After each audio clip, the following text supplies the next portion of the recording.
and he will talk about another broker, the Pitt-Google Alert Broker. And, well, the stage is all yours. I'll hand that over to you. Thank you. Thank you very much to the organizers for the invitation to come talk, and of course for bringing everyone together and making it fun to be here and talk.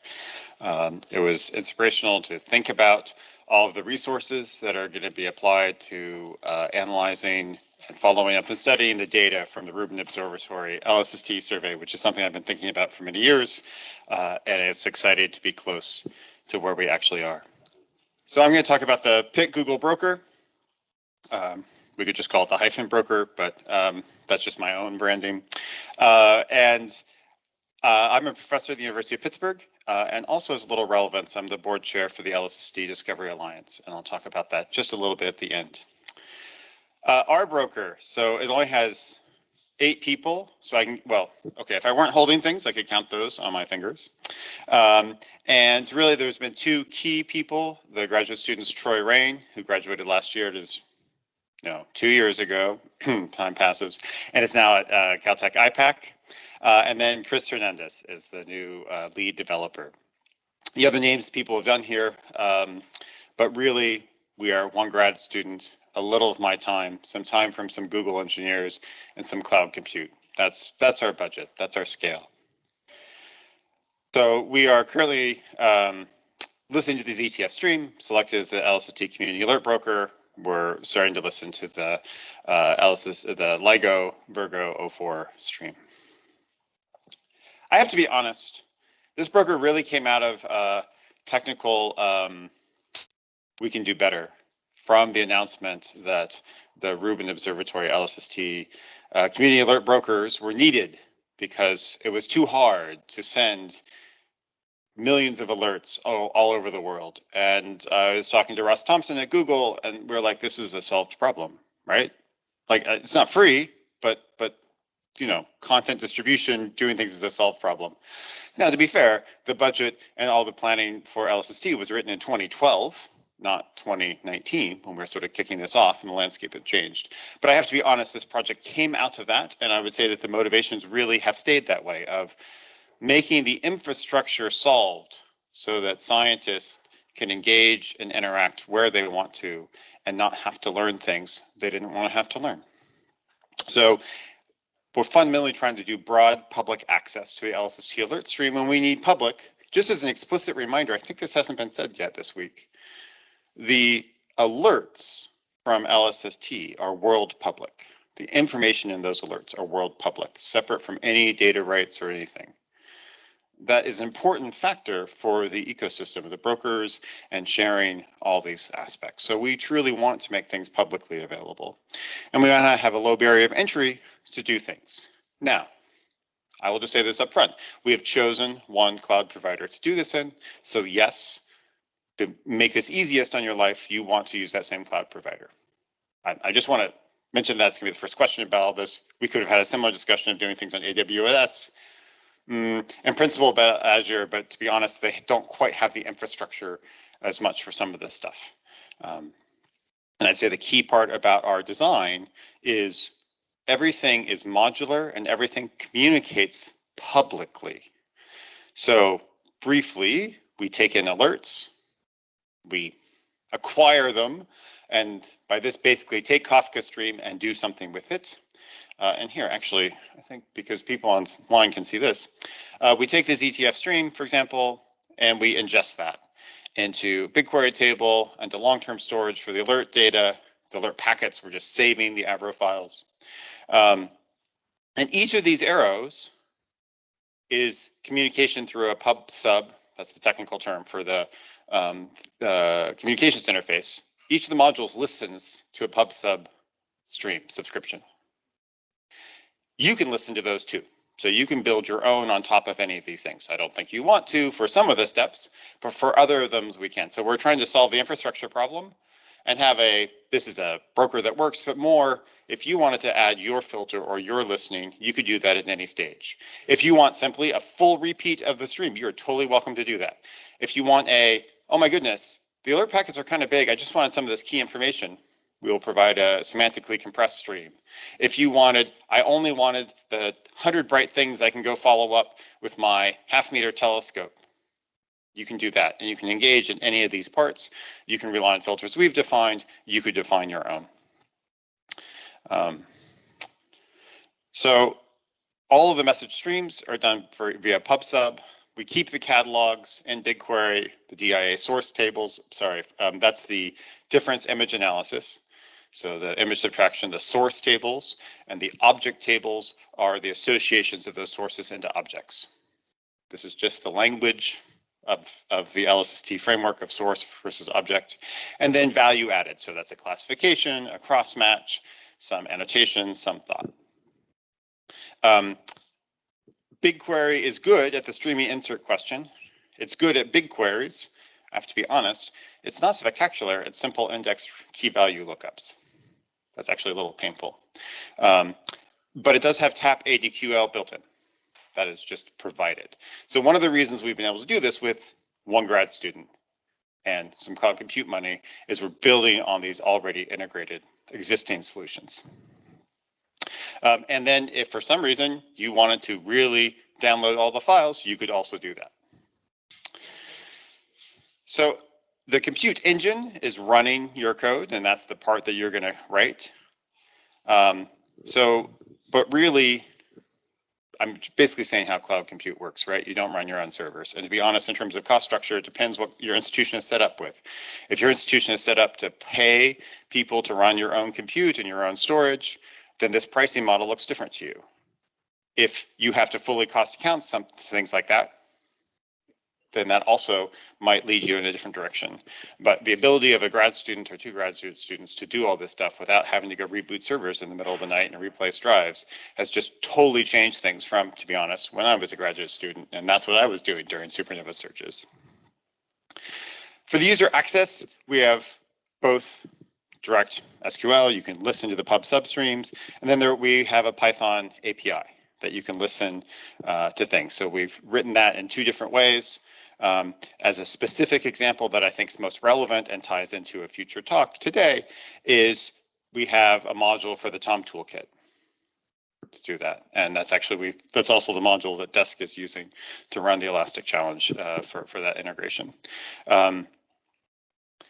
Pricing structure, I know I keep saying this, but everyone always asks, I'm just being a little upfront. $300 a year, US dollars, you can translate a little bit, totally free. So to try things out, to play things around, even actually to do substantial stuff, totally free. If you want to replay the entire stream, you're going to probably be paying some money too. But right now, to do all of ZTF and the Elastic Challenge, so the Elastic Challenge was several times the rate of LSST for the past few months, we pay $1,400 US a month. So yes, that's money. Yes, your discretionary budget might look different, but as a fraction of person's salary, that's very small. Right? I pay the graduate students more than that. So that's a third of a graduate student time for a month. So once you start translating that way, at least for me in the US, that's kind of how that works.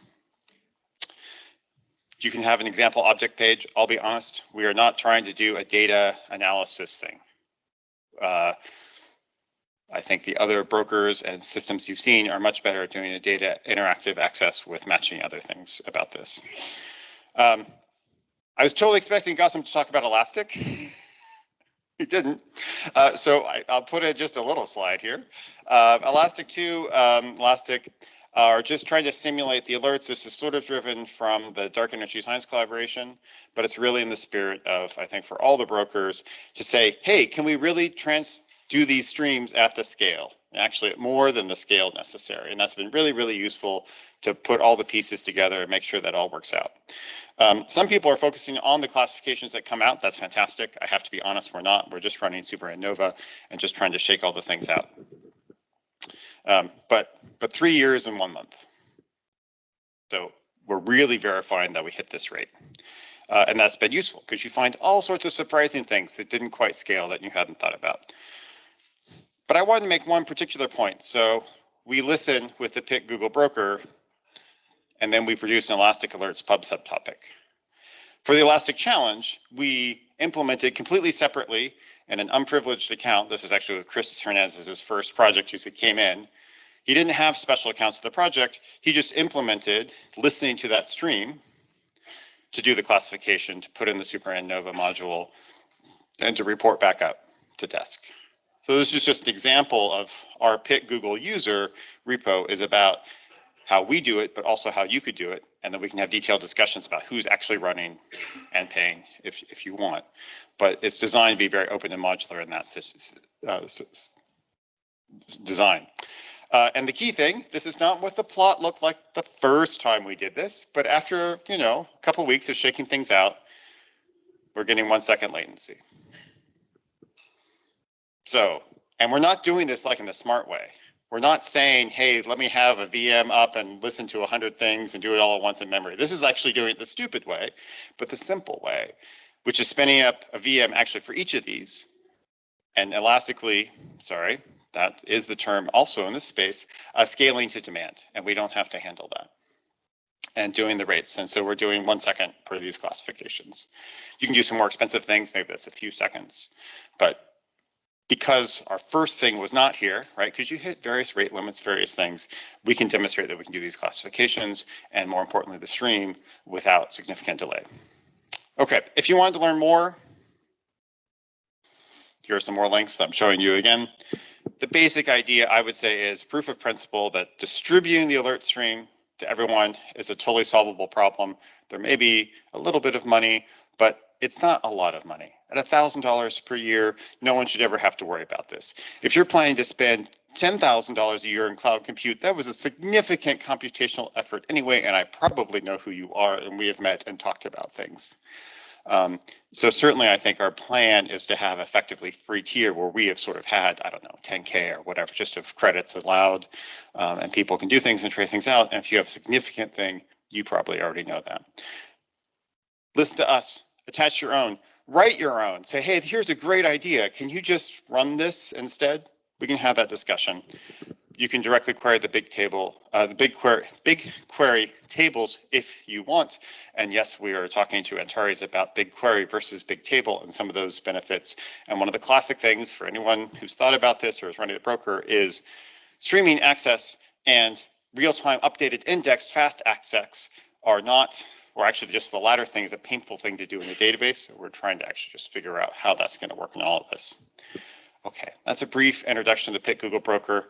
Apologies to the organizers. I'm going to take 2 minutes of time to talk about not something completely different, but another important role that I think has some relevance and I wanted to talk about here. So first, it's easier to classify if the things are actually real astrophysical objects in the first place. I want to have brokers doing things like interesting astrophysical ideas. We got dipoles because we didn't get the DCR correction right, and there was a little stretching of the WSCS solution. That's interesting, but it's not something that you should really have to be thinking about as the broker. So there are significant opportunities we can do better in image subtraction. I have a different graduate student, Xu Lu, who's working on that. I'm working with the commissioning team of the Rubin Observatory very much and trying to improve that. It's possible. We've demonstrated some things. When the real data happen is when they'll really, you should really believe me, right? But just as a couple of examples. So here are just some different, here's the easy case on the left, the real, and then the artifacts you get on the right, and classifying these artifacts, tracing why they happen, and not just saying here's the type of artifacts, but mathematically here's what happened, right? We had the two images, we did the math, we know what happens, we know how single processing works. Some of us took math methods and liked it. That's one of the graduate students I have, right? And Fourier analysis is a thing. You can think about this and you understand what you're doing. So we're updating basically the detection kernels to say, you know why you will get dipoles. You get dipoles from differential chromatic refraction. You get it from small errors in the WCS solution. You get it from small things in proper motion. You get some things from just scintillation of stars, just slightly in the sky. And this is a problem because the very brightest stars, not saturated, bright stars, being off by 0.01 arc seconds leaves a detectable dipole. for some interesting things, we can talk about slopes of Gaussians, but there's a degeneracy that you always get some signal from bright stars, even for very, very small separations. We know this. We can put this into the detection kernel that we run on image subtraction, which we don't do right now. Everyone's image subtraction treats the subtracted image as a sort of normal image, which is wrong. And we can do better. And so we're going to do this, and I think we will substantially reduce the artifact fractions for this. If you love this stuff, come find me at lunch. The other aspect is sort of the bigger picture. So the LSST Discovery Alliance, which used to be the LSST Corporation, has been in this space for 20 years. We started as the LSST Corporation raising money for the mirror. So Bill Gates and Charles Simonyi, as in the Simonyi NSF career thing, as Gaussian mentioned, gave money for the mirror, $20 million. We have since funded a whole series of things, data science fellowship program, the Link framework software effort, Catalyst fellowships, a whole bunch of other things. We're trying to fund through private philanthropy and private foundations the money to make the science happen of this billion-dollar facility. We're strongly, we started in the US with a strong focus, but we have 6 international members from Europe. And of course Chile. And those are part of what we are trying to do to both expand the science and expand who is doing the science. And so I just wanted to mention this as an awareness, particularly as we're trying to expand our scope and expand our reach, and I'd say specifically in terms of Europe in this context. And one of the things we're trying to work on is increasing the people who are at the table and helping seed things and seed ideas, seed part of this next generation of not just the old same people making all the decisions from our Arthur C. Clarke story, but really changing that. And I wanted to mention just one, with apologies, opportunity. IAU meeting is in Africa, South Africa, for the first time in the IAU's history. So we are partnering with the African Astronomical Union and the IAU to support a campaign to send any astronomer in Africa to the meeting who wants to go. This is just a very simple thing that is just cash. It's not hard. It's just an example of resources being provided to try to really make the reach of Rubin LSST global. Thank you. Thank you so much, Michael.